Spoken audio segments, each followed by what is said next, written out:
From the Bitcoin and Archive, here's a replay from the broader Bitcoin and Stack. Sometimes that means a past episode, sometimes an interview, and sometimes a guest appearance from another show. The headlines may have moved on, but the Bitcoin signal, market context, and practical lessons still hold up. If it's useful, it belongs back in the feed. Here's today's selection from the Bitcoin and Archive. It is 9:37 a.m. Pacific Daylight Time. It is the 11th day of the month of July 2025, and this is episode 1132 of Bitcoin and. Today, we are faced with doing something very, very different for various reasons, because I just don't want to pile on to the noise that is out there about Bitcoin breaking yet another all-time high and then breaking it again and then making a new one. We're all very aware. There's honestly nothing going on right now. Other than that, there is literally nothing going on. It's kind of amazing, but I'm not going to leave you in the lurch, because this gives me an opportunity to fully introduce the Cathedral project. And it is not a software, it's not a nostr client, it's not an AI thing. It is literally what I was telling you about yesterday. It's a concept that's been in my mind and will not leave me alone. It's like a nagging child. Daddy, Dad, are we there yet? Are we there yet? Are we there yet? It won't leave me alone. And this has happened to me a couple of times before, and it seems very, very effective to actually get these ideas out either on paper or in a Word document kind of format. And this one is no different. In this one, if I'm referring to the Forest Walker project that I did, some of you guys heard Guy Swan read it on his podcast. I've read it on my podcast. I've done a full podcast about it without the reading on it. And I want to do the same thing here, except that I'm going to enter into a new kind of context for the next 2 weeks. 2 weeks, like Butterfly Labs. And if you know, you know. I won't explain it. I'm going on vacation. I will be in Southwest Colorado starting on Monday. Well, actually, no, I'll end up in frickin' Utah on Monday, because it's that far of a drive from Eastern Washington. And I will not actually be where I want to be, the promised land, which is Southwest Colorado, until the day after that. But for these next 2 weeks, I want to dive deep into the Cathedral project. I want to really outline what it is. I want to also be able to get feedback from you guys. Because here's the thing. I'm not an agriculturalist. I'm not an animal husbandry guy. I've read a shit ton of books, from everything from ecology to soil to grazing and pasture management to holistic management with Alan Savory, and that thing's a frickin' tome. I've read the entire permaculture design manual. That thing is a frickin' tome. What I'm going on here is like 65 books. And every time I've read one of these books, it seems to have just put itself into a memory center in my head, and like a soup or a brew, it's just what pops out is this entire thing that I've decided to call Cathedral. So that's what the context is going to be for the next 2 weeks. Now, if something breaking or something, sets of news that really does occur in Bitcoin actually happen and is in some way, shape, form, or fashion rather newsworthy, then I will cut episodes while I'm in Colorado on those, because I will have my recording studio with me. I will have a laptop. I got internet access. I can do this show anywhere in the world. So that's what I'm going to do. So that's the context. Now, before we begin, I still am going to be doing the Circle P. And today's Circle P vendor is Leathermint. You can find some of the best wallets, belts, watch bands, and I'm thinking soon to be book covers, because I'll get into that here in a second, from Leathermint at theleathermint.com. That's theleathermint.com. You can get, by the way, a 10% off of all of your purchases if you use the code Bitcoin, and because this is the Circle P. We are open for business, and my vendors that are in the Circle P take Bitcoin for their goods and services. If you're not selling your goods and services for Bitcoin, you are not in the Circle P. It's a rule.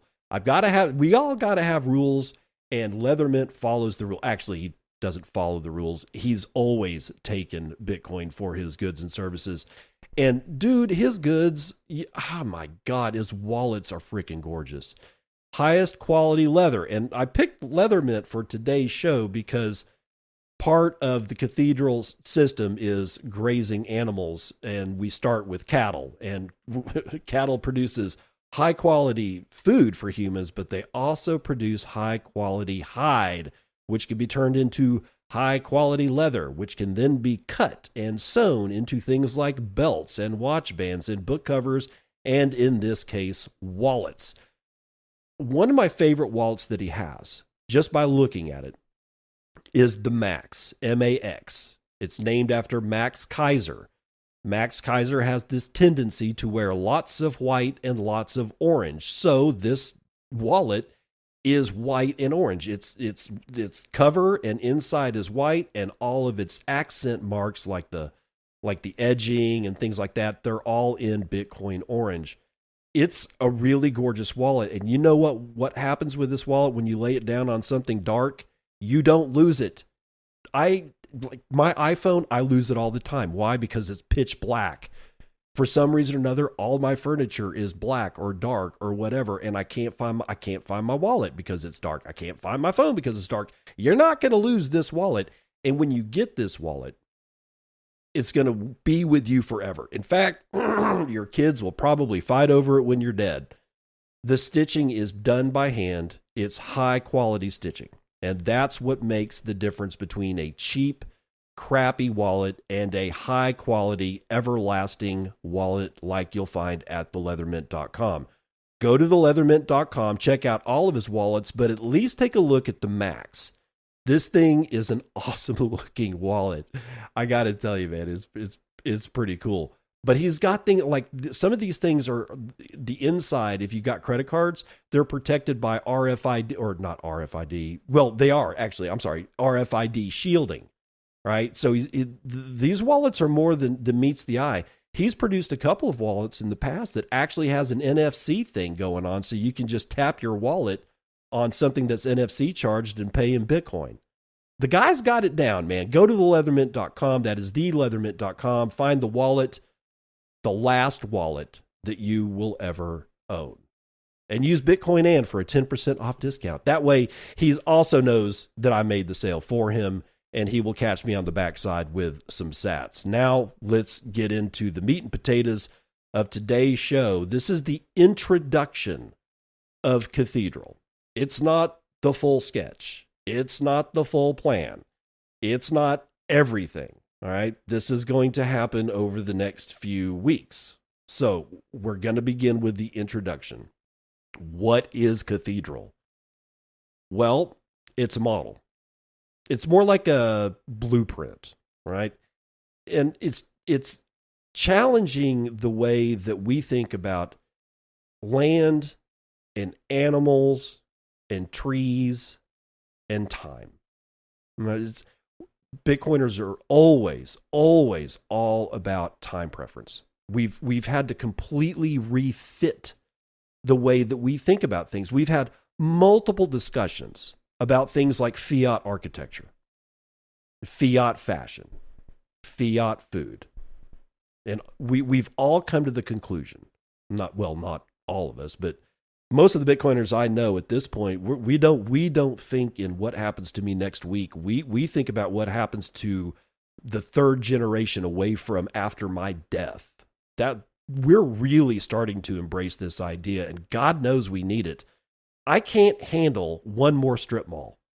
I literally cannot handle a one more shirt made in Malaysia, probably by, I don't know, child slave labor, that falls apart at the first time that it gets snagged on a tree or something like that. I'm just done. And this type of thinking has permeated everything. When I said Fiat food, I'm not just talking about Taco Bell and McDonald's. No, no, no, no, no, no, no. I was listening to a podcast from John Kempf, K-E-M, was it K-E-M-F-P, I think is Kemp, no, P-F, K-A-M-P-F, John Kempf. He's an Amish gentleman that has built a company called AEA, Advancing Eco Agriculture, and it's one of my favorite podcasts about this type of thing. He was talking about farmers in the Midwest that can't feed themselves. They were talking about the fact that he was talking to a dairy farmer that bought their milk from the store. And when he said, well, hey, actually, this may not have been John Kempf. In fact, I think this was Jeff Lawton on Jack Spirko's show. It doesn't matter because John Kempf has these same stories, right? Farmers that farm food cannot feed themselves because none of the shit that they do either is actual food or they're also in the fiat mindset. So again, we go back to the dairy farmer that buys their milk at the store.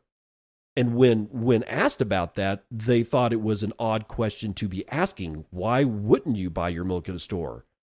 And of course, the Jeff Lawton on the other side is like, because you're a dairy farmer, you're the one that makes the milk. That's how far down the rabbit hole Fiat has taken us, where we don't even understand the concept that we produce milk.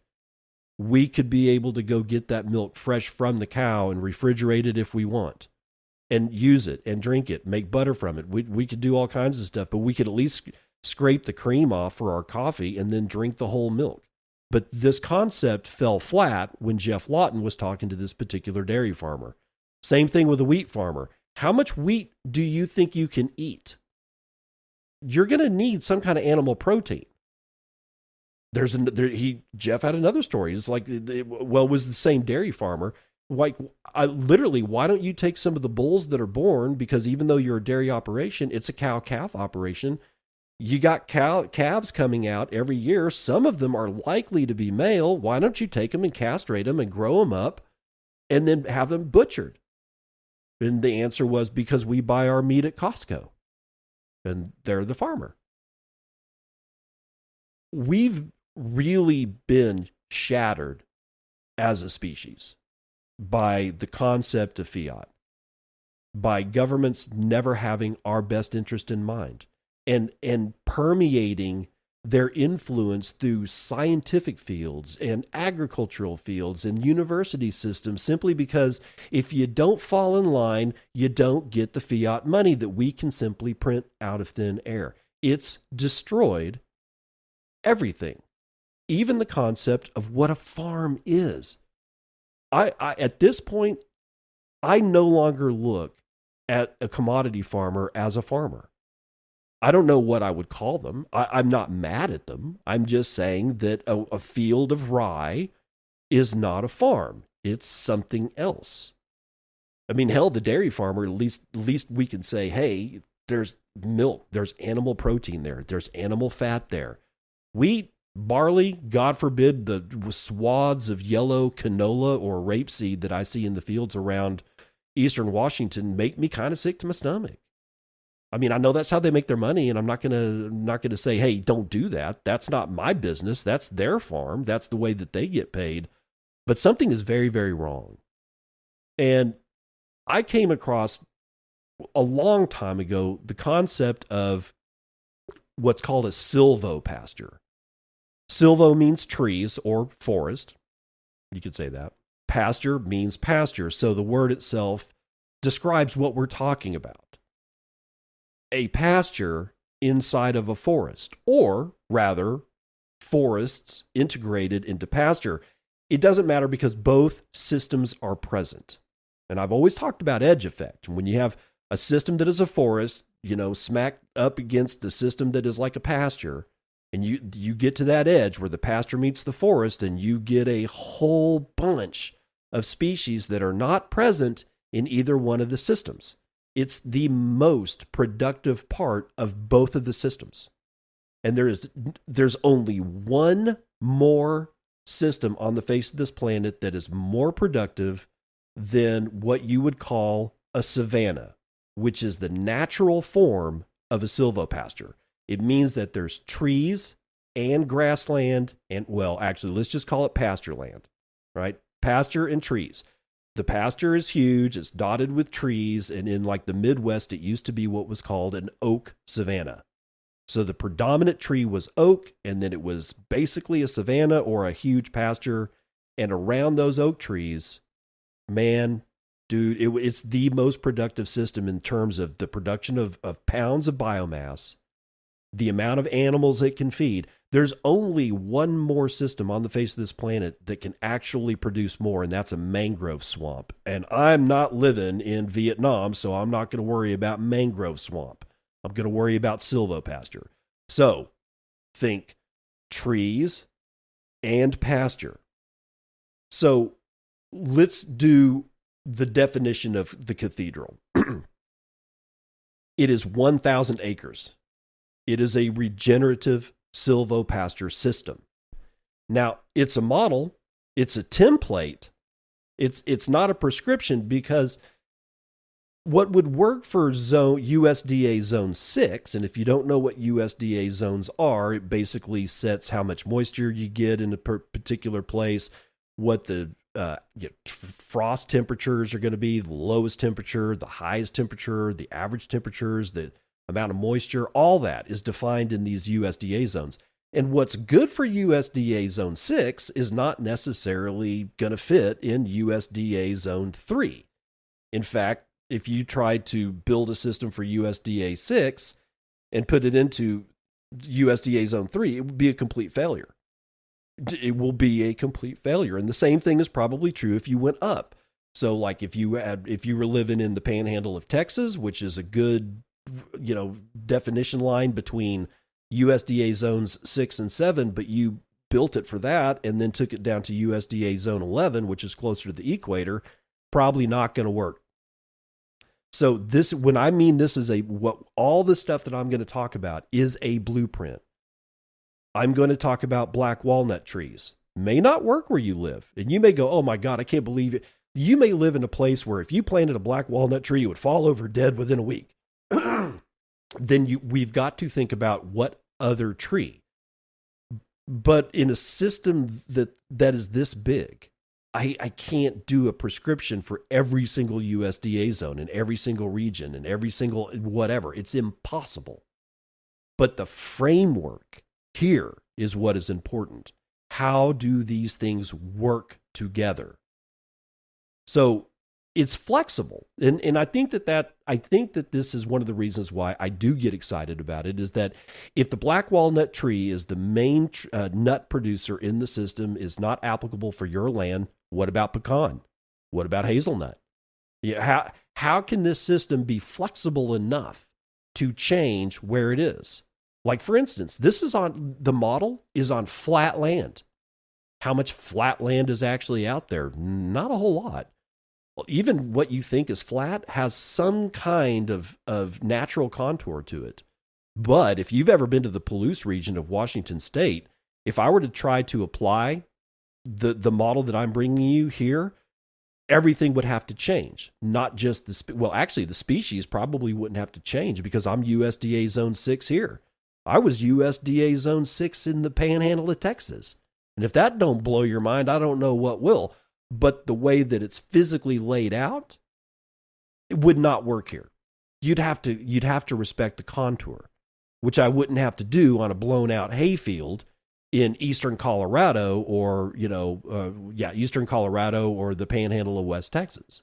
But I would have to respect the contour if I was getting close to the hill country in Austin. So this is a model. It is to be flexible. So why Cathedral? Why name it Cathedral? Because of time preference. And one other thing, but time preference is really, really to the fore here. cathedrals of Europe took centuries to build, would have hundreds of artisans and architects and stonemasons and haulers and laborers all working together over 200 years to build something like, I don't know, the great castles of Europe or Notre Dame or whatever. I mean, these things weren't thrown up in 6 months like your next big box store. There was a respect there. But I've also named it Cathedral because when I look at this in my mind, it's like a gigantic 1,000-acre prayer. I wouldn't count myself as being religious, but I have been known to go to church when I find a church that doesn't kind of get under my skin. I haven't been going lately because the church here for the Episcopal Church, I haven't really found one that washes with me. But for 4 years straight, I went to a church in Lubbock. It was great, right? But this is a prayer to God. I do believe in God. I will say that. Now, I don't stand out on the street corner saying Jesus is coming home and you're all going to hell. That's not me, and it's never going to be me. I did not find Jesus on the floor of a bathroom stall when I was hammered out of my mind. That's not where this shit comes from. But this is a prayer. It makes sense for me to think of this system as a church because of what it does. So what's the goal? More fertility, more life every year. To do that, I think I need to lay down some rules for the system. Now, while I read a whole bunch of science fiction novels and agricultural novels, I have this tendency to think of, I have this tendency to look at things like Forest Walker, the robot that goes through the woods and basically eats all the dead wood so that the forest doesn't burn down. And what I'm presenting to you here in Cathedral, I think of it as almost ag fiction, not sci-fi, but ag-fi. And I don't think that exists, but I think I'm here. I think we're both here. Agricultural fiction. And this may end up being nothing but a fiction. And that's okay. If somebody got something out of it and was able to apply it to their little piece of paradise, then good.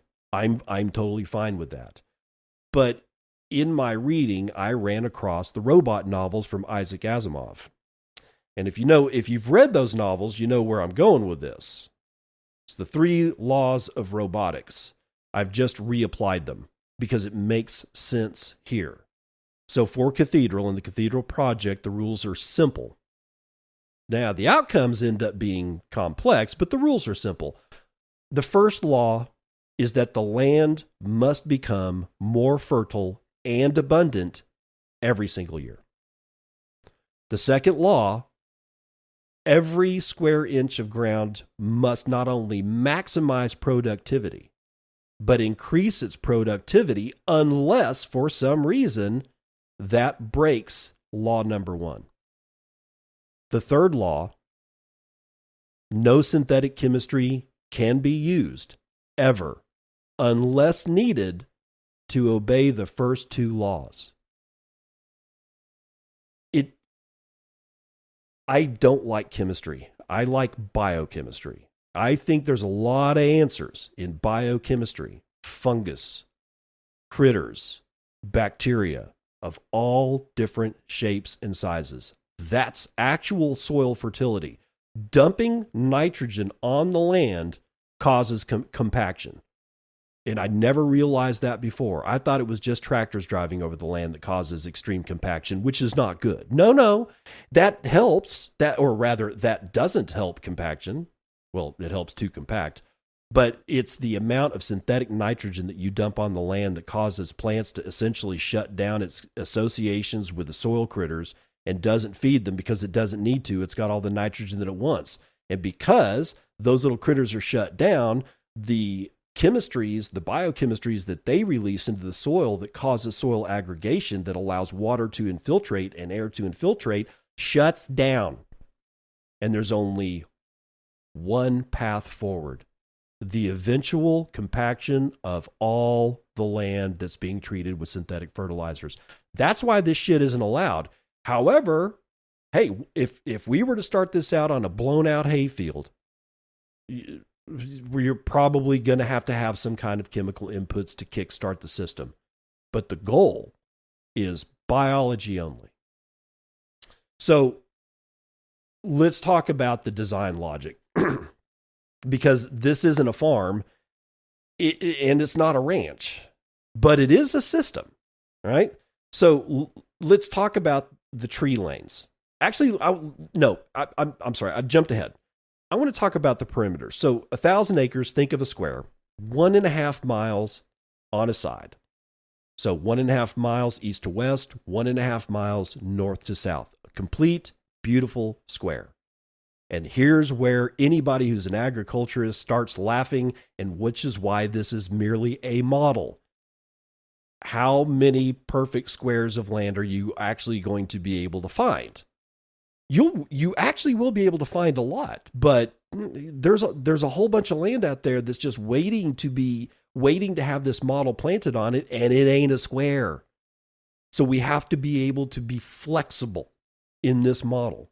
So but for the model, it's because it's the best way to explain it. Think of a square of land, 1,000 acres, 1.5 miles on each side. Okay, that defines our primary sacred geometry, the square. At the very edge, place a dirt road.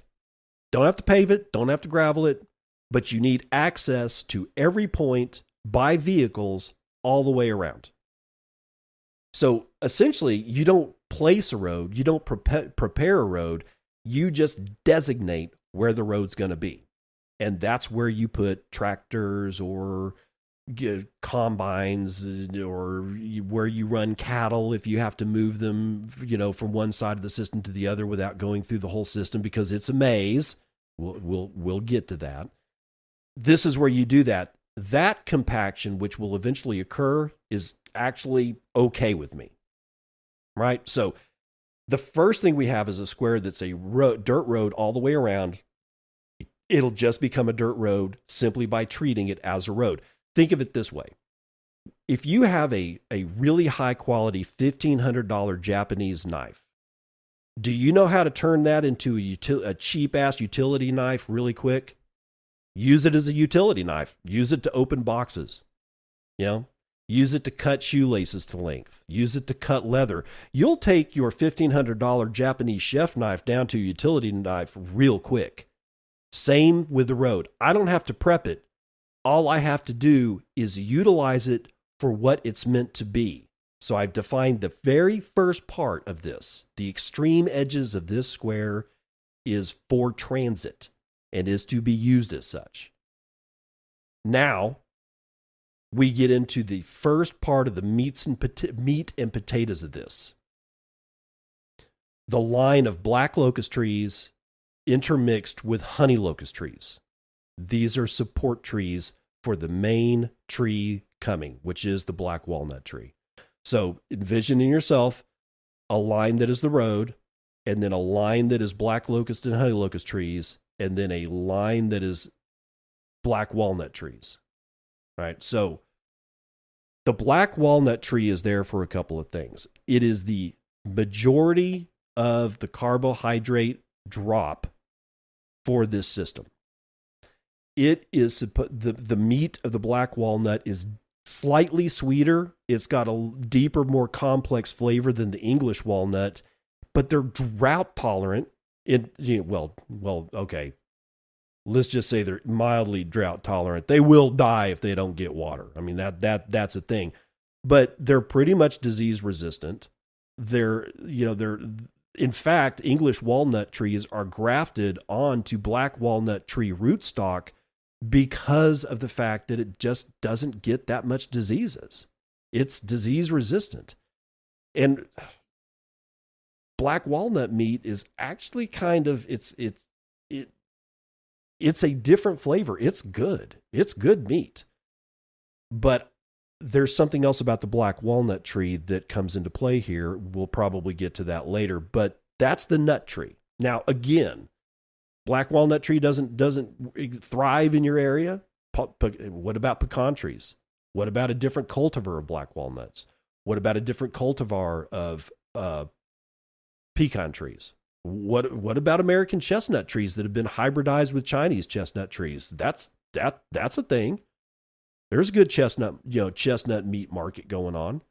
Is this to be the end all be all of the production? Oh, hell no. This is part of the production, right? This is part of the production.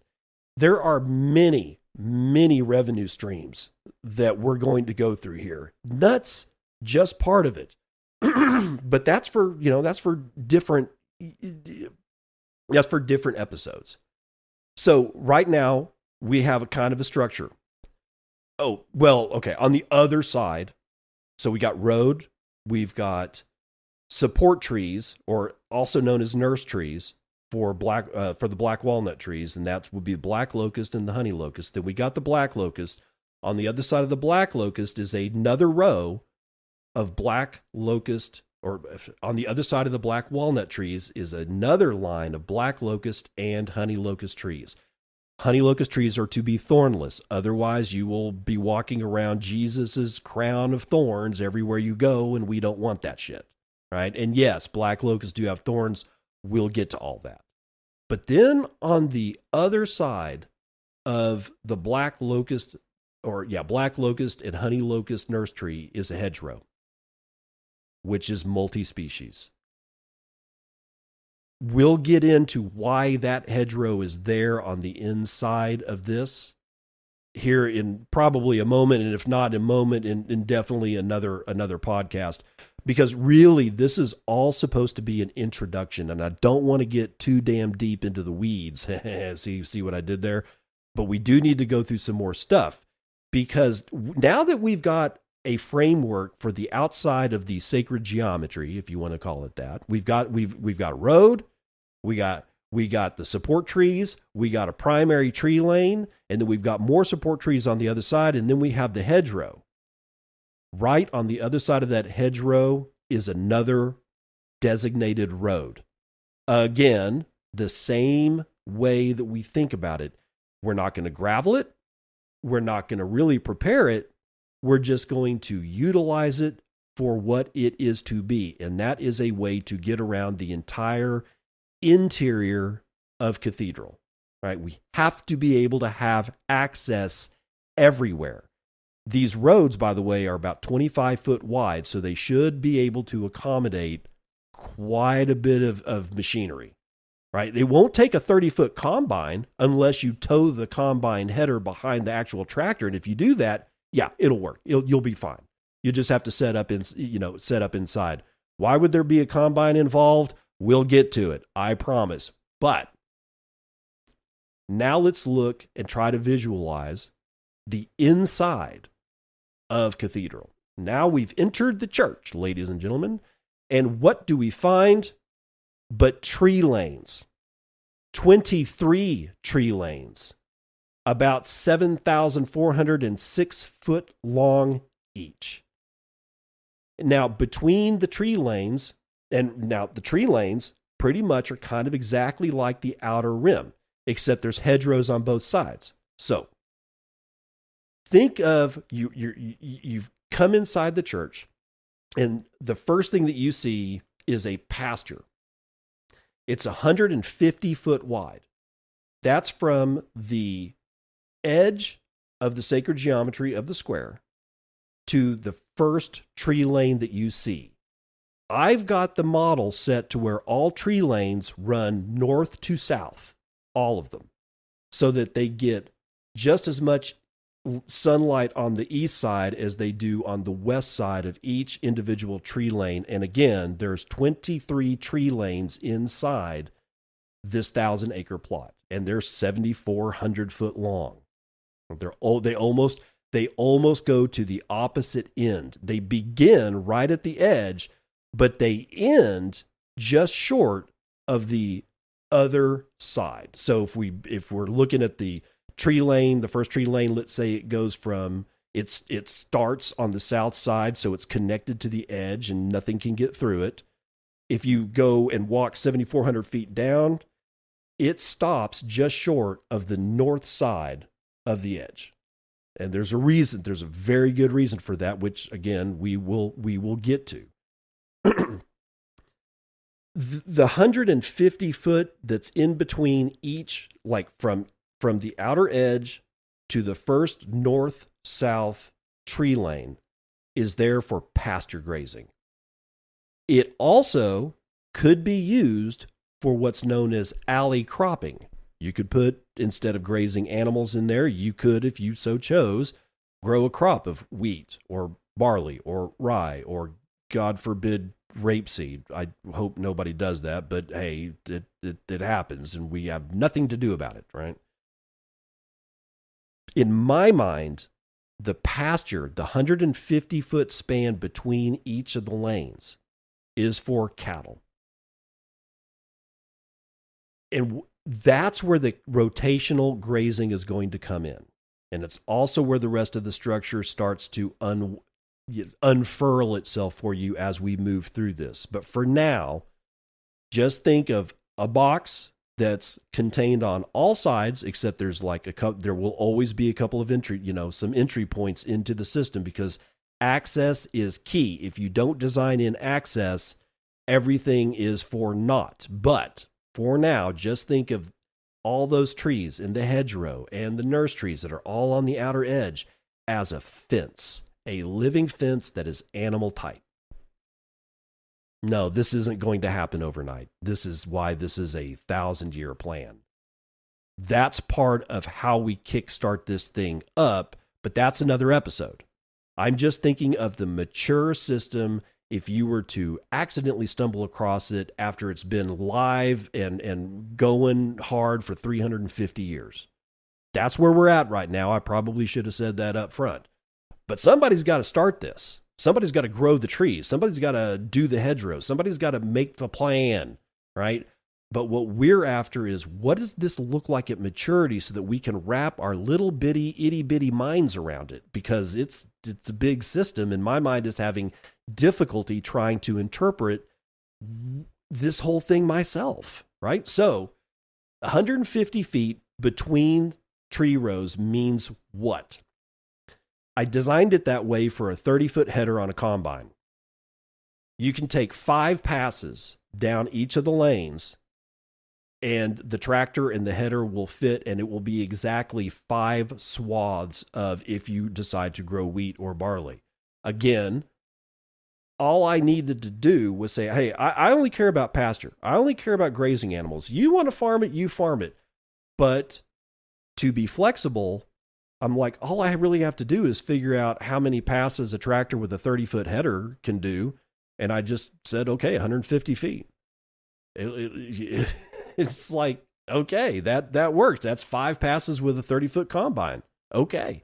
So now it's even more flexible for somebody who says, we don't have any cows this year. I don't have anybody to lease the pasture this year. What do? Lease it to a farmer? Maybe. And if we design it right, there should not be an issue. The farmer should be able to work the interior part of this like a farm field, like anything else. All we had to do was design it that way. So I want to talk about the interior. We've defined the very edges of the system. We've defined the first tree lane.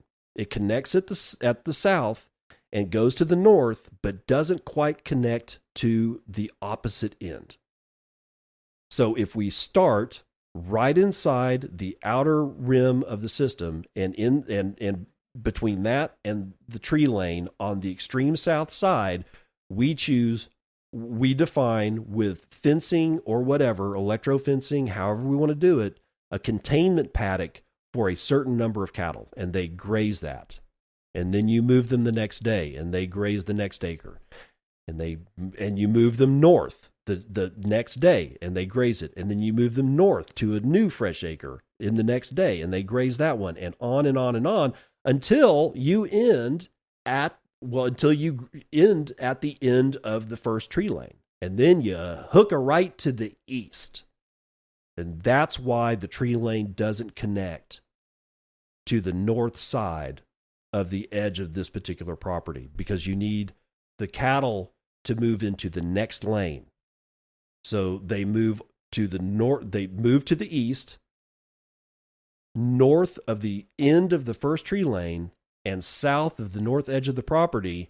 And when you move them far enough, you get to the center of that, and lo and behold, or you get to the center of the tree lane, the end of the tree lane, and you're looking square at what? The other tree lane, except this one connects from the north, goes 4,000 or rather 7,400 feet to the south, and doesn't quite connect to the south end. This gives you a maze structure all the way through the system. It's like interlocking fingers with passageways through the entire thing. But the cattle cannot get into the tree lanes because the hedgerows that border it are animal tight.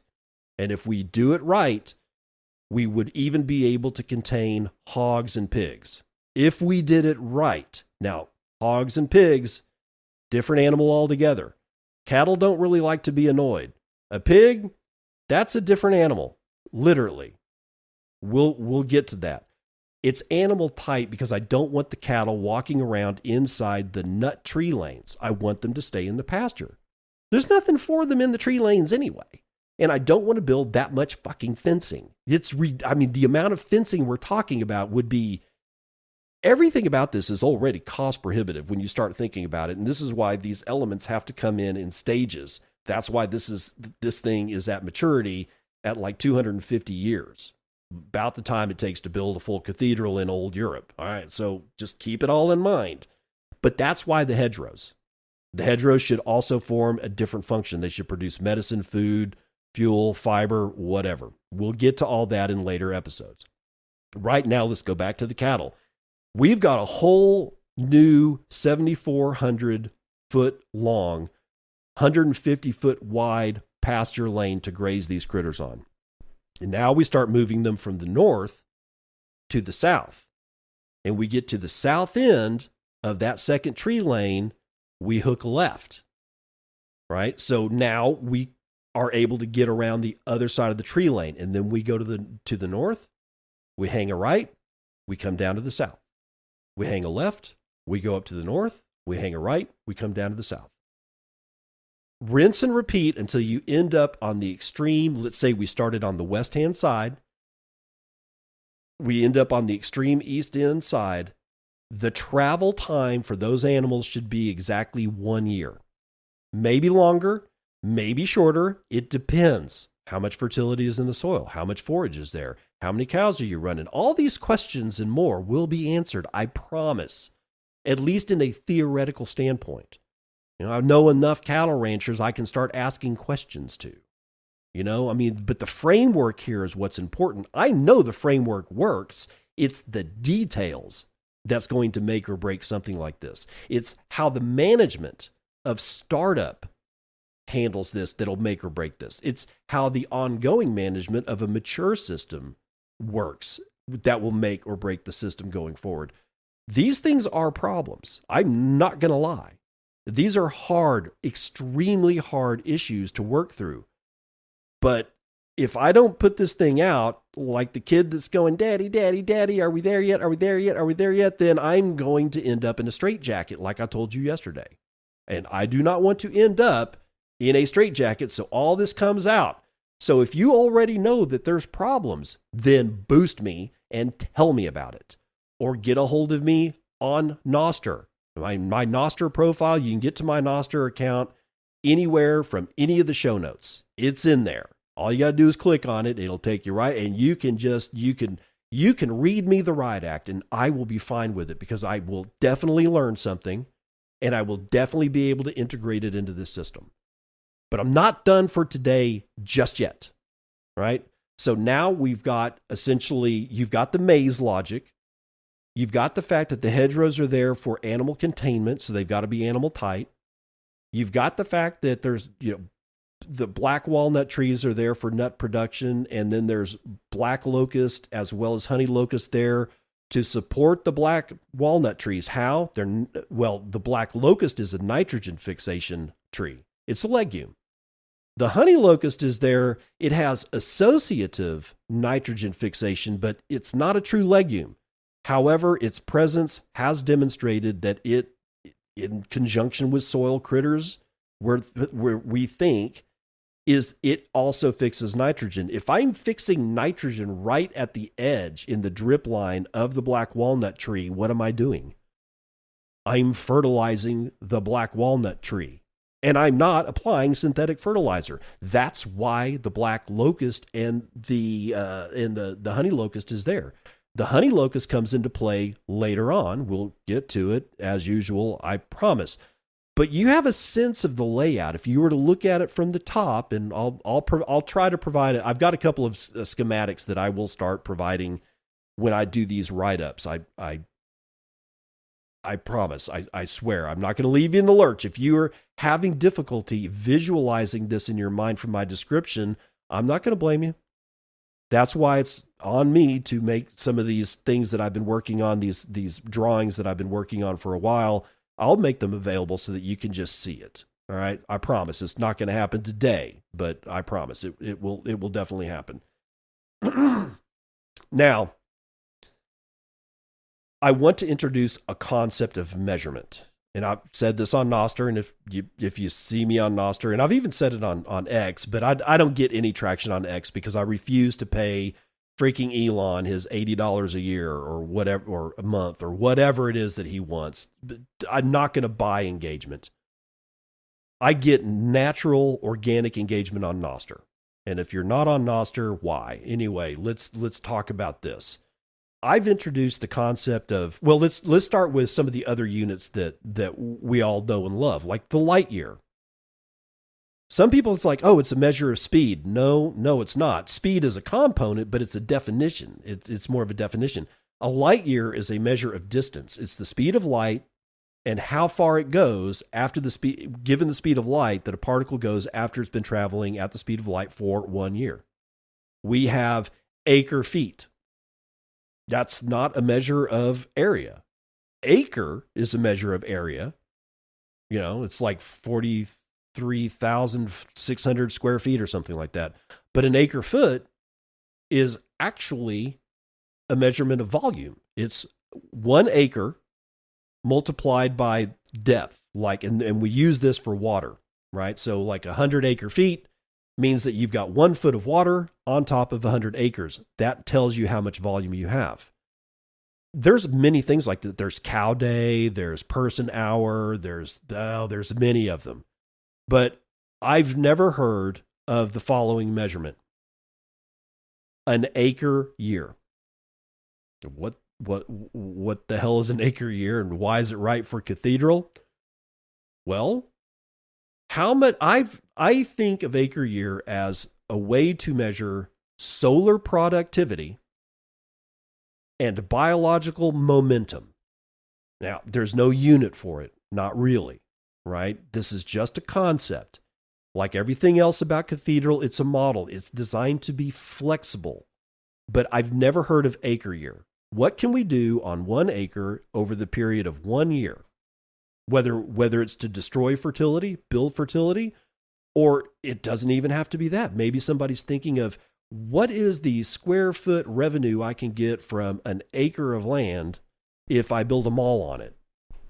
That kind of thing, right? So, but in this context, I look at acre year as the amount of solar production in the form of photosynthesis products, also known as photosynthates, and biological momentum. How much biology in the soil am I growing? How much biology above the soil am I growing?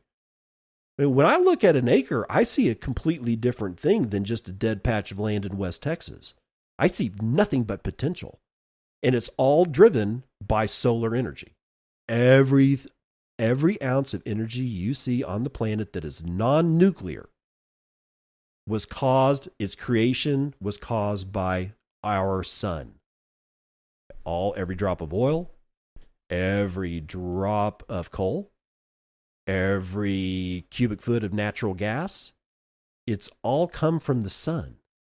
Not the carbon, the energy that binds those carbon molecules together. That's where the energy is stored in oil. That's where the energy is stored in coal, in wood, in whatever. It's all carbon, and it's all been fused together by photosynthesis. That's where all our energy comes from. So now when I look at an acre and I see an acre over the span of 1 year, my question to me is, what measures production? How can we make it more productive? How far can it go in solar production, general production, biological momentum? The answer is, I don't know. Cathedral's there to find out. I guarantee you that one. But that is a metric that I want to introduce here, and I'm going to try to refine that and its usage as we move forward through the concept that is Cathedral. Let's see. I've got it. I'm working from an outline. So where are we at here? I think here's what the way that I see this moving forward. We're going to be taking way deeper dives on the trees. Now, I'm going to stick with black walnut. I'm not going to say, oh, and by the way, let's have the next 30-minute discussion that we just had with black walnut, but we'll change it to pecan trees. I'm not going to do that. That's not useful. This is a model, right? It's a deployable, flexible model, and it will be in the mind of whoever, even in size. It doesn't have to be 1,000 acres. It doesn't have to be a section of land. It doesn't have to be 640 acres. I do think that there is a minimum viable size for this, but I also believe that there's a maximum viable size for this. I think minimum viable size for this model starts at 640 acres, which is a section of land 1 mile long by 1 mile wide. This model is on 1,000 acres. It's 1.5 miles long, 1.5 miles wide. I think the terminal size for a system of this would be 1 hectare, which I believe is not 1 hectare, like 1,000 hectares, which 1 hectare is sort of like the European equivalent of an acre, except it's like, I think it's 2.17 acres. So if we were to do this in hectares, the Cathedral, it would actually end up being something like 3 miles wide by 3 miles long. I honestly think that that's a terminal size for management of a particular set of people. And we'll get into management way later. But I want to take deeper dives on the trees. How the support trees act not only as nitrogen fixation, shade providing during youth of the black walnut trees, because you don't want them baking out in the sun. You actually want them kind of partially shaded. And black locust and black walnut, or black locust and honey locust, grow faster, but they don't grow as tall. So at one point or another, the black walnut will outpace those support trees. But while those support trees are there, they're going to be providing all kinds of things: nitrogen fixation, shade, temperature control. They also serve as high quality fodder for animals. They also have a tendency, especially the black locust trees, to provide high quality lumber. And we're talking craft lumber. We're talking like the kind of lumber that is really beautiful when you sand it and stain it, and it's rot resistant. You know, like the United States, they say, was built on black locust. Why? Fence posts. This wood is rot resistant naturally. It has a natural fungicide in it that protects it from white rot and any of the other stuff that's going on in the soil. It has been cataloged that some black locust posts have lasted in the ground for 100 years. It's wood. It's not concrete. It ain't steel. It's not titanium. It's not made out of freaking kryptonite. No. It's just wood, except it has a fungicide as part of its natural component inside of its wood. And fungus don't like that. It doesn't exude it into the soil. It's not destructive to the fungus that's in the soil, but the fungus goes, I think I'm going to walk around this guy. I don't really want to die right now. There are multiple uses of everything in the system. I can pollard, or at about 6 to 8 feet tall on a black locust, I can pollard the canopy off of it. And it will not die. In fact, it will grow back. And in fact, black locusts kind of like that shit. But the fodder, the leaves, anywhere between 20 and 35% protein. You know what likes protein? Cattle. Yes, there are studies that suggest you don't feed black locust to cattle. No, you don't feed the pods, the black locust pods to cattle. That comes from the honey locust. And again, we'll get into it. But the leaves are fine. In fact, if you wanted to, you could dry them out and use them as hay. I think that the best way to do things like this is to pollard the tree at about 6 to 8 feet up and just put the chopped off limbs into basically kind of like what you would put a bale of hay into, and just let the animals just eat the leaves off of it. But then you're going to take the wood and do something else with it. And we will get to that, because that ends up being part of the heart of the system, which we're not even going to talk about today. That's how big this thing is. That's why it's driving me crazy. That's why I'd end up in a straitjacket. But you see how this is starting to work. The pasture could serve not only as graze, but as farmland. The trees support each other, but also have a dual function. Some of them have 3 and 4 functions in this particular system, if managed the way that I see it being managed. It's not a system for the faint of heart. It is a system for people who are freaking tired of the Fiat world that we find ourselves implanted into, and either want to get away from it or want to change it. This system will do both. It will change the way people think about agriculture. It'll change the way people think about farming. It'll change the way people think about ranching and grazing and forestry. And how many different ways can you construct revenue streams off of 1,000 acres? Generally speaking, a farmer like out here, like in eastern Washington on the Palouse, a farmer will lease 1,000 acres.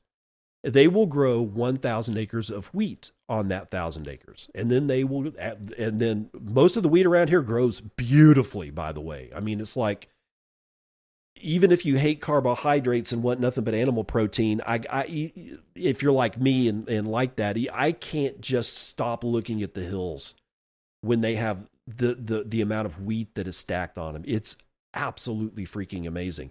But they're going to cut that wheat down and they're going to silo it, and that's it.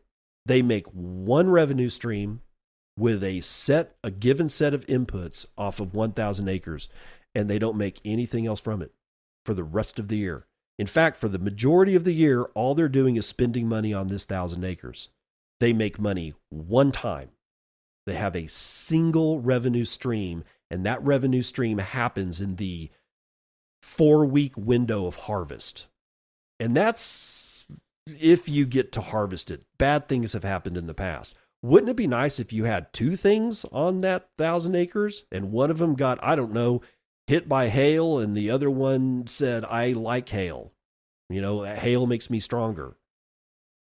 At least you are able to realize half of the potential revenue and don't lose it all like Gabe Brown did 4 years in a row in North Dakota. When he first started farming, Gabe Brown lost his entire grain crop, not once, not twice, not 3 times, but 4 times consecutively.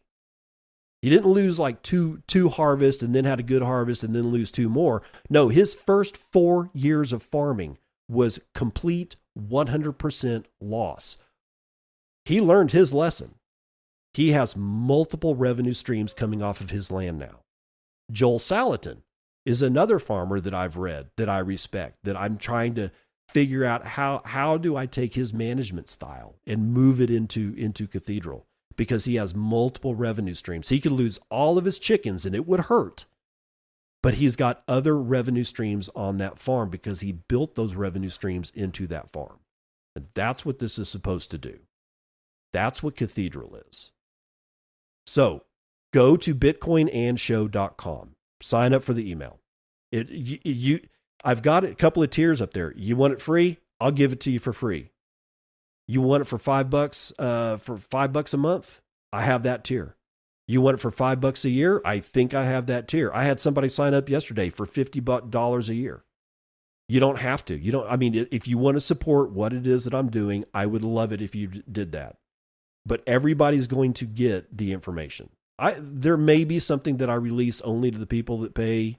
I don't know. I kind of feel bad about that. So that's on the table, but I don't know. We'll have to see. Sketches, writing, these series of podcasts, all of that. Go to bitcoinandshow.com. All one word, Bitcoin and Show, because the podcast is a show, bitcoinandshow.com. Just sign up for the email. The only emails that I give are when I release a show, that you should get maximum of 2 in a single day. 95% of the time, you're going to get 1 email.